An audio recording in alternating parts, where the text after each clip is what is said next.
पहलगाम के पाप का हिसाब किताब करने के बाद भारत सरकार ने ऑपरेशन सिंदूर की सफलता और आतंकवाद पर पाकिस्तान की पोल खोलने के लिए एक अंतर्राष्ट्रीय प्लान बनाया और इस प्लान के मुताबिक मोदी सरकार ने सभी दलों से सांसदों के करीब 7 प्रतिनिधि मंडल को दुनिया के बड़े बड़े देशों में भेजकर भारत का रुख बताने का बीड़ा दिया। यहाँ तक तो सब ठीक रहा, लेकिन उन डेलीगेशन में शामिल होने वाले सांसदों के नाम पर सियासी संग्राम छिड़ गया।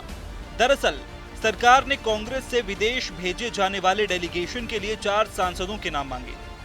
कांग्रेस ने आनंद शर्मा, गौरव गोगोई, डॉक्टर सैयद नसीर हुसैन और राजा बरार के नाम दिए।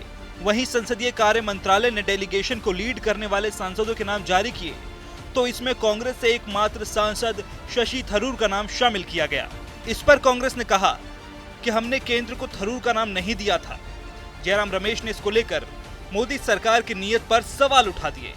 4 नाम जोड़े गए हैं, वरिष्ठ नेता, वरिष्ठ नाम है, वो वरिष्ठ सांसद हैं। एक तो पूर्व विदेश मंत्री भी रह चुके हैं और वो अनुभवी हैं, अच्छी तरीके से विदेश नीति जानते हैं, उसमें कोई दो राय नहीं है।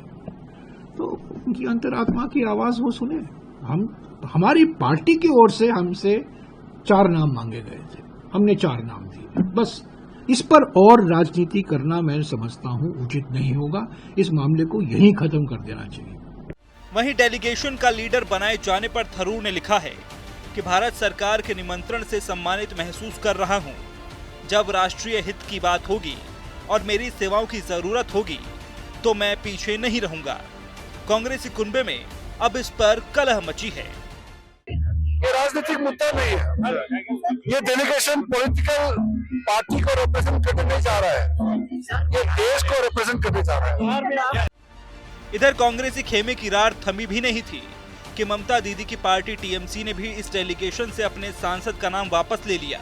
सरकार ने यूसुफ पठान को इस प्रतिनिधि मंडल में शामिल किया था। दीदी की पार्टी की दलील है कि वो नहीं जा पाएंगे।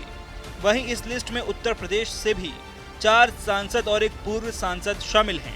इनमें सपा से घोसी वाले सांसद राजीव राय के नाम को शामिल किया गया है। सपाई गलियारे का सवाल ये कि केवल एक ही सांसद का नाम क्यों?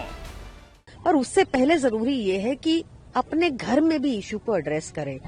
ऑल पार्टी मीटिंग रखें और उसमें प्रधानमंत्री मोदी खुद भी मौजूद रहें ताकि इश्यूज को स्पेसिफिकली डिस्कस किया जा सके।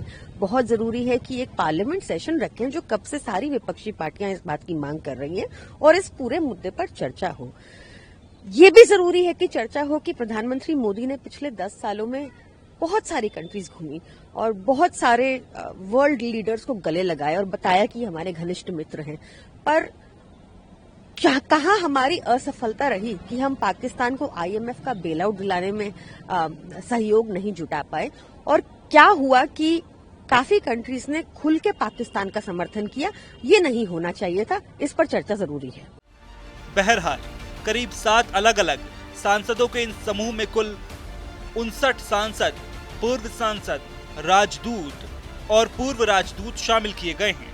लेकिन नाम के संग्राम पर सवाल यह है कि दुनिया में घेरने जा रहे पाकिस्तान तो फिर आपस में क्यों मचा है घमासान?